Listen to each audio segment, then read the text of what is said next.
Hey guys, Ryan from Apex Wheels here, and today we want to jump into a topic that is heavily debated amongst the 718 Cayman and Boxster crowd, and that is, which wheel diameter do I choose if I am tracking my car?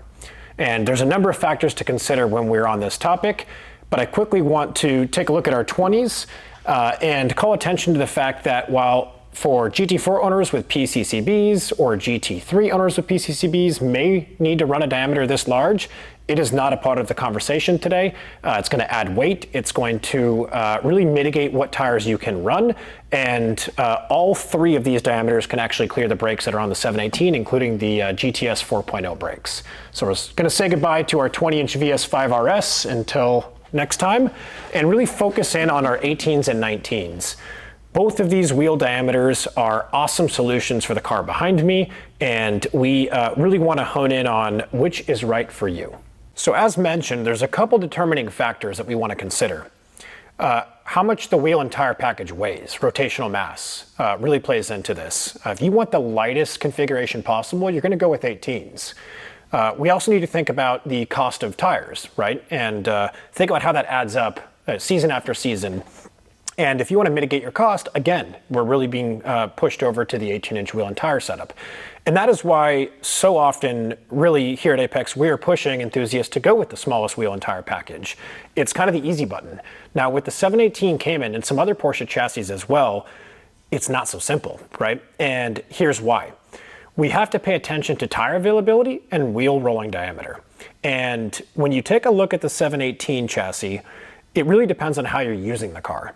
For most weekend track warriors, the 275/40/18 popular rear tire compound on this 18 by 10.5-inch wheel is going to be more than adequate from a grip standpoint. But there are a lot of time attack racers out there that really want to run something wider, let's say a 295 or even a 305. That can be really difficult to find in an 18-inch diameter, unfortunately. For the 275s, we got really popular compounds like the RT660 from Falcon, the RE71RS from Bridgestone. The list really just goes on.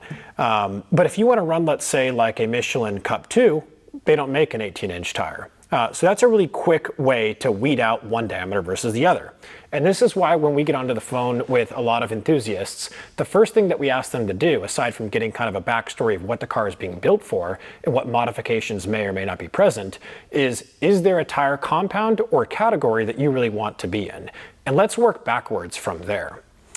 This 19-inch setup really allows you to tap into a lot more 295 and 305 tire compounds while maintaining the correct overall height or rolling diameter. If we deviate too much from the factory rolling diameter, it can really throw off the car's speedo, the rake, how the car reacts, of course, from a handling perspective, and a number of other things as well. And at the end of the day, we also want to make sure that enthusiasts don't get too caught up in this decision, 18s versus 19s. As long as you approach the situation with the factors that we mentioned in this video, you're going to be out ahead over the stock configuration.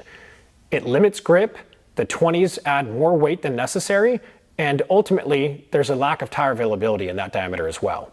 Whether you go with the 18s or the 19s from Apex, you're going to be lighter, you're going to be stronger, and you're going to be faster. Make sure to comment below if you have any questions or comments about the videos. We look forward to making a lot more for you guys. Until then, next time. Jesus. Let me redo that.